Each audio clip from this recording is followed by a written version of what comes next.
Dmitry Bivol versus David Benavidez is happening since the WBC has ordered Dmitry Bivol to fight David Benavidez. Now, who's going to win this fight? Well, before we talk about who's going to win this fight, let's take a look at their latest performances in which Dmitry Bivol fought Benavidez, in which it was a very close fight. Both went back and forth. Both had some great shots, but Benavidez won by decision.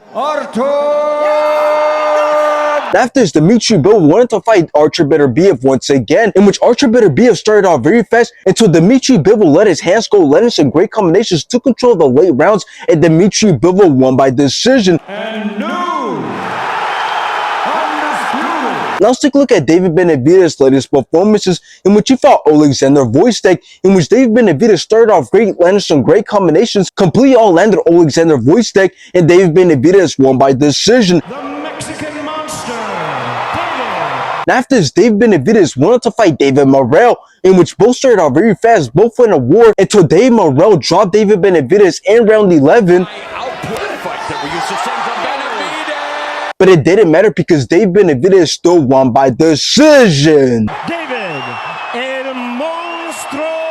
Now, I'm not a big fan of this fight, and it has nothing to do with the fact that David Benavidez won't stand a chance against Dmitry Bivol. It has much to do with the fact that we won't see the trilogy between Benavidez and Dmitry Bivol, since this fight is forcing Dmitry Bivol to defend his WBC title, and if he doesn't, then he'll get stripped due to David Benavidez being a mandatory challenger. So this fight really ruined boxing, and it ruined everything that was planned later in the year, because even if Dmitry Bivol decides not to fight David Benavidez and instead fight Benavidez for a third time, that fight still won't be for undisputed, which kind of ruins the whole point of their trilogy. But anyways, let's talk about this fight, because it's going to be pretty interesting, because if you look at Dmitry Bivol, we know that his style works, as we've seen him outbox and outland Benavidez in both fights, and he beat Canelo using the same game plan and style, as Bivol's very good with letting his hands go and using his footwork to avoid shots and move around the ring. And as for David Benavidez, well, he's a tough fighter. He comes forward with his guard up, looking to break you down by going to the body and upstairs using his speed and power. But although he's been very successful with his game plan and style, I believe that's going to cause him to get outworked and outboxed by Dmitry Bivol, because David Benavidez stands straight up and is flat-footed, and we know that Dmitry Bivol is a master at controlling the range and pace of a fight using his footwork and skills. So I see Dmitry Bivol sticking to the original game plan,